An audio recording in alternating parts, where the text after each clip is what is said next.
Have you ever employed family members in your business? For me, I have. And I see complaints. I see complaints on social media and other platforms the way when people talk about not wanting to employ the family members. They've had very bad experiences with their family members, and they are not willing, and they cannot employ their family members. But since I started business, I've employed quite a number of family members, and I recruited up to even my son into the business. And we worked quite well. They followed the whole process. The ups and downs of even other employees, I handled them, even with the family members. And today I want to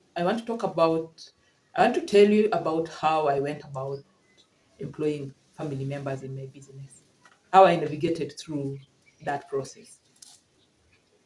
The ups and downs, a bit of ups and downs were there, but I cannot say it was out of the ordinary. The last family member that I employed was my son. I've employed cousins, I've employed nieces, and now I also employed my son. And this is the process that I used to do when I'm employing family members so that everything goes at par. Number one, I hire family members the way I would hire any other person of the team. We follow the due process of hiring uh, and selecting the right person for that specific role. If they do not suit that particular role, then they are not eligible to be employed. And that's exactly what I did with my son. When I was recruiting, he came for an interview for a sales person. And I'm not the one who did the interview. I gave that somebody else handled the interviewing. Uh, Somebody else handled the interviewing, the first interview and the second interview. Then later on, when now we were ensuring that these people are in the right place, I had to come in to ensure that we've gotten the right person in the team. And that is how my son was employed in the company. So if you're employing a family member, ensure the way you'd employ any other person in your business is the same way you'll use to employ your family member. Because there are instances where somebody will reach out, an aunt will reach out, an uncle will reach out that their sons are looking for jobs. If you can recruit them, and many other family members would reach out that they're looking for jobs if you can employ them.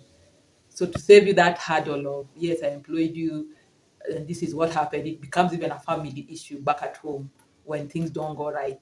Just follow the due process of hiring, and then and give them a contract letter with the goal clarity to ensure that they adhere to the right, they follow the right processes in the company.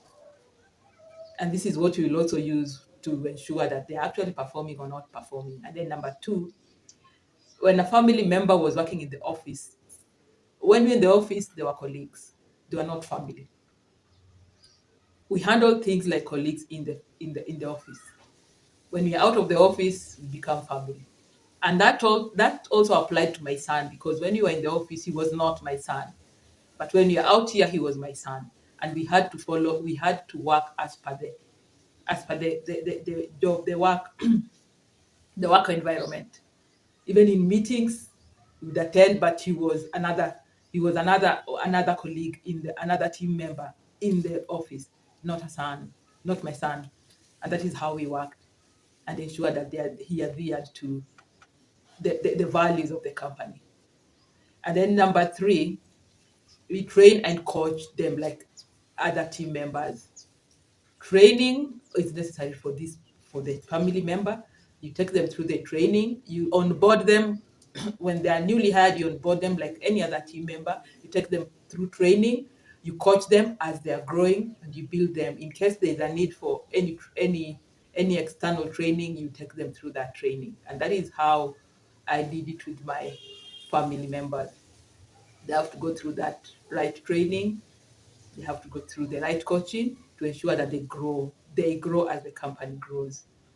And that is how I followed my process. And then number four, making them accountable like any other person in the company. They have to meet expectations. at this point, he's part of a team. He's not a family member, so he has to be accountable for all the job roles he's been given, and he has to meet his expectations. He has to meet the goals that he has that are required from him. And this is just to ensure that there's that separation between a family member and the team member of the company. So they have to be accountable. And then number 5, they have to follow the company rules and regulations. The policies also apply to them. They have to ensure they adhere to the rules of the company. And if we follow the due process. If they are not performing, you have to do the letters, the warning letters, same to them as the other team members. And we do a performance improvement, it's PIP, performance improvement for them, so that we see whether they are really performing they are not performing because of lack of skills, or because they just do not want to perform. And if they do not adhere to those rules or the policies, then we have just to let them go. Here, their family member issue does not apply. And this is exactly what I also did to my son. When he left, when you were doing away with the sales team, he had to also go. We had to let him go because the performance of the sales team was not at par. And number 6, having review meetings with them consistently, the way you'd have review meetings with the other team members. You sit down with them, you see where they're struggling, you help them, you support them so that they can improve on what they are lagging behind on. You coach them, you help them navigate through all the hurdles that they are having. And I applied this to the team members and any other person in the company, despite them being a family member. And I applied it even to my son. Later on, though, you'd find maybe relatives complaining that I was very hard on him or I was very hard on the other family members.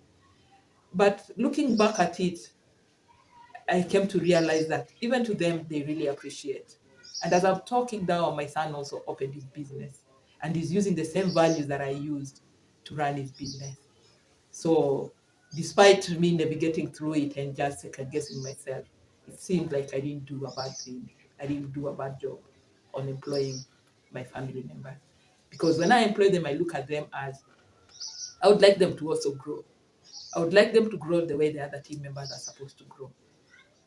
If there's a salary increase, if they earn the bonus, they're given the bonus as the other family members. If they earn rewards, they're also given rewards. They're awarded according to their performance. So when you employ a family member, you have to separate being a family member and being a team member, and you work with them as team members when you're in the company.